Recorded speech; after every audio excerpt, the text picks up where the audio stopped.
This fall semester, I'm going back to the classroom. Woo!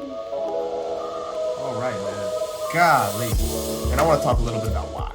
What's up, folks? My name is Christopher Whitehead, and I am the Assistant Dean of Academic Support and Development at New York University's College of Arts and Science. So I'm starting this YouTube channel because I care deeply. I feel so lame saying this. I care deeply about learning. Not so much in the academic context. I mean, I should, right? And I do. But the reason I care deeply about learning is because I know its implication in our lives. A lot of the stories we tell ourselves about ourselves come from the myths and the untruths that we believe about learning. I spend a lot of my time trying to convince students that learning is an acquired skill, that your capacity to learn lies within your own control, not some learning style. That there is no such thing as a science person or a math person. Maybe you're a bad test taker, but probably not. You're probably just not studying right. I have these conversations so often with students who are trying really hard, who are studying for a lot of hours and getting to these exams and not performing in the way that they think they should be, based on how long and how hard they feel themselves studying. And from that experience, they tell themselves a story. They tell themselves a story about who they are, and subconsciously another story about who they can be. I do a lot of talking about learning. I'm pretty good at it. But now it's time to walk the walk. This fall, I'm taking General Chemistry 1. I'm gonna attend all the lectures, I'm gonna attend all the recitations. I'm gonna post my exam scores, my test scores, quiz scores, whatever. I'm posting all of it. You're gonna see me every step along the way, my study process, my going to the lectures, all that stuff. And you'll see my final grades too. I'm gonna use myself as a test case for learning. I'm gonna have a whole video about my undergraduate career. I'm gonna talk about my grades. I'm gonna talk about the kind of student I was. I'm gonna talk about all that. I'm gonna unpack it in the next video. In a nutshell, I sucked. I bombed all my science courses. I believed that I wasn't a science person. I didn't really start using proper learning strategies until I got to grad school, both of my grad school programs. The problem though, is that I wasn't doing those things intentionally.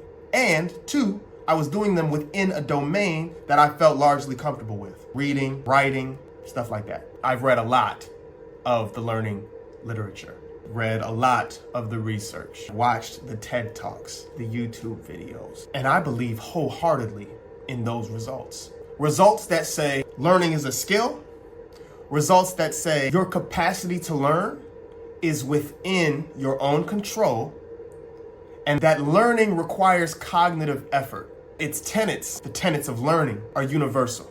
So this is how it's gonna work in my mind. In my mind, I should be able to take all of the learning strategies. In this case, the strategies I'm gonna be using is what Robert Bjork calls desirable difficulties, which I'll explain in a future video as well. I should be able to apply desirable difficulties to a course like Gen Chem 1, a science course outside of my comfort zone. I should be able to apply these learning strategies. And not only should I be able to learn the material well, but I should be able to get that A. Woo! All right, man. Golly. That's what I tell students. That's what I tell them. We are about to find out. So, there's a couple things that are going against me right now. There's a lot of things that are going against me right now. I took Gen Chem 1 at Syracuse, my alma mater. I think I got a C-. I'm gonna show my transcript. I'm gonna talk about my transcript in another video. I didn't do well at all. I don't remember anything from Gen Chem 1. Think I remember what a mole is? I spoke to the professor of the course to let him know I'm taking the course. And I asked him, because I don't have any high school I graduated high school in 2010. What do I need to know to be prepared for this class so that I can begin the study process? He said he wanted me to come in to Gen Chem cold turkey. No chemistry, cold turkey. Cool. But he did say that I needed to have some sort of mathematical foundation. Unit conversions, decimals, unit conversions.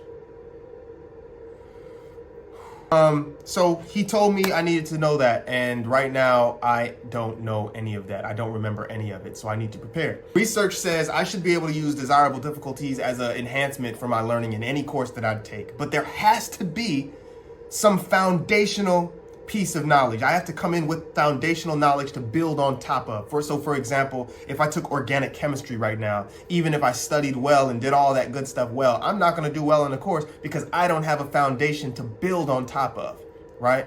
So I'm in that same situation right now. I'm at that same deficit with Gen Chem 1. So I'm going to spend the next couple of months preparing for Gen Chem 1, preparing the math. I haven't done it yet, and I'm not going to start until the next video. Maybe I'll start now. Maybe I'll start now and tell you about what I've done in the next video. Can't be walking around with the assistant dean title and, struggling in Gen Chem 1. Can't have that. No, it's a lot of pressure. We're gonna go on this journey together. I'm gonna talk to you about how to study. We're gonna talk a lot about the purpose of college. See, because we can't talk about learning before we first talk about purpose, before we first talk about what kind of person do you wanna be? Who do you wanna transform into, right? And most importantly, a theme that's gonna come up a lot, struggle. We're gonna talk about struggle. We're going to redefine struggle and its relationship to your transformation as a person, as an individual. Subscribe to my channel, follow me on this journey. I'm gonna post a video in a couple days, maybe a week, and give you an update on where I'm at in my preparation process. Class starts on September 2nd. So yeah, let's get to it. See y'all later.